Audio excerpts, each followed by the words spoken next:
Estamos de regreso aquí en Noticias del Congreso. Este lunes en el Senado de la República continuaron los foros en materia energética. Por la mañana, le comento, se llevó a cabo en la sede de Jicotenca el foro denominado Debate Público sobre la Reforma Energética, el cual es organizado por los legisladores del PRD. Y por la tarde, en la sede de Reforma e Insurgentes, se realizó el foro de análisis de las iniciativas presentadas en materia de reforma energética. Vamos a ver cómo se llevaron a cabo estas discusiones. La primera participante del foro denominado Debate Público sobre la reforma energética, la diputada del Partido del Trabajo, Loretta Ortiz Alf, señaló que de aprobarse la reforma energética y de haber una controversia, esta tendría que resolverse en tribunales internacionales y no ante la justicia mexicana. Cualquier conflicto relacionado con la inversión de estos extranjeros no se llevaría a cabo la controversia, no tendría lugar en tribunales nacionales, ni en la Suprema Corte, ni ningún tribunal nacional, se llevaría ante tribunales internacionales. Dijo que una privatización en el sector tendría un alto costo para el país. De realizarse la reforma energética y permitirse, porque ya se hubieran reformado los artículos constitucionales, la inversión extranjera, automáticamente el Estado mexicano estaría perdiendo soberanía sobre esos recursos. El investigador Jorge Calderón Salazar señaló que en el capítulo de energía e inversión del Tratado de Libre Comercio, que entró en vigor en 1994, contiene graves y serias violaciones a la Constitución, particularmente porque el Estado pierde el control de sectores estratégicos. El Tratado de Libre Comercio de América del Norte prohíbe que el Estado Nacional ejerza facultades regulatorias, hecho que significa que de prosperar la iniciativa del presidente Peña Nieto se abre el camino con una precisión muy grande para la privatización de plantas existentes, contrariamente a lo expuesto en el texto de la iniciativa. Puntualizó que el argumento de que al aprobarse la reforma energética disminuirán los precios de la energía eléctrica, señaló, no es sostenible. El argumento de que habrá precios más bajos no es sostenible. El argumento de que solo podrá haber cambio tecnológico con privatización tampoco es sostenible. Y el argumento de mejora en las finanzas públicas porque liberará al gobierno federal del supuesto subsidio que otorga la Comisión Federal de Electricidad no es sostenible. De aprobarse esta reforma, se estaría invalidando la cláusula petrolera del Tratado de Libre Comercio de América del Norte. Así lo señaló el diplomático Jorge Eduardo Navarrete López.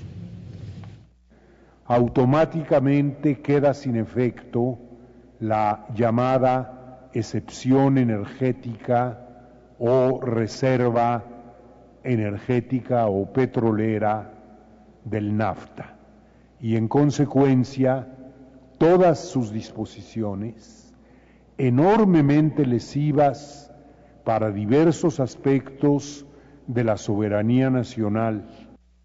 Explicó que la falta de propuestas para la legislación secundaria es una hoja en blanco debido a que no se conocerían los alcances reales de esta reforma hasta que sea aprobada. Se pide al Congreso aprobar una carta blanca, aprobar una reforma constitucional que no podrá instrumentarse sin una legislación secundaria de la que solo se conoce un esbozo, como ya dije, incompleto. Bueno, Pablo Gómez hizo una retrospectiva sobre la iniciativa de reforma energética presentada por el Ejecutivo Federal, comparándola con la presentada por el PRD, que no propone modificaciones constitucionales, únicamente al régimen fiscal de Pemex. El proyecto de Peña es privatizador, aunque se niegue, pues una parte del valor de los hidrocarburos sería apropiado por compañías privadas, principalmente extranjeras, pero más de 70 años después de una nacionalización, es decir, de un rescate de riqueza, de independencia y de soberanía nacional. Pablo Gómez dijo además que el Partido de la Revolución Democrática demanda la realización de un referéndum nacional.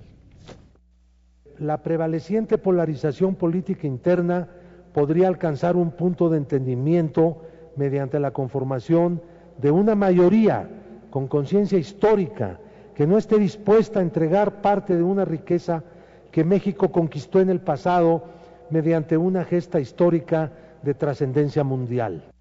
En su turno, el investigador de la UNAM, Víctor Rodríguez, afirmó que todos los contratos implican transferencia de renta petrolera, por lo que rechazó la idea planteada por la iniciativa de compartir la renta petrolera.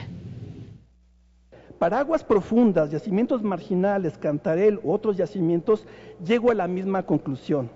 No es negocio traer a las compañías. Saldría más barato fortalecer a Pemex.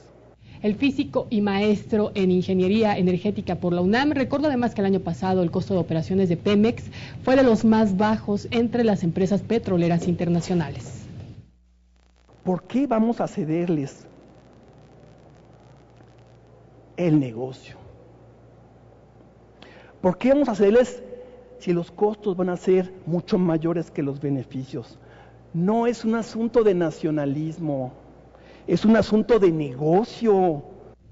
El último ponente de este lunes, en este foro de debate público sobre la reforma energética, fue Javier Jiménez Gutiérrez, abogado de la Universidad Nacional Autónoma de México, quien consideró que se debe mejorar la capacidad de autogestión de petróleos mexicanos, como en su momento lo hizo Noruega.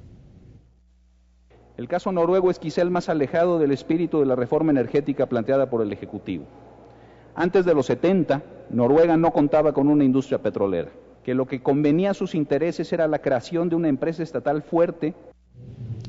Respecto al modelo contractual propuesto por el Ejecutivo para Pemex, si bien no es conocido, se puede inferir en el paquete de reformas relativas a la ley de ingresos, así lo explica Javier Jiménez. Esta ley establece para Pemex un régimen dual. Se le podrán encargar áreas petroleras mediante dos instrumentos distintos: la asignación y el contrato de utilidad compartida.